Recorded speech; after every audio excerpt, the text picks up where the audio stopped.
So I'm giving you a live demo for the purpose that, guys, if you are planning to buy an adventure motorcycle, consider the X200 as well.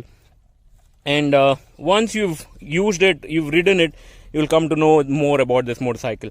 So let's show you some other footage also about this motorcycle, what this can do. So next what we want to show you is the drifting or the power drift this motorcycle can do, and the kind of grunt or kind of power this churns out.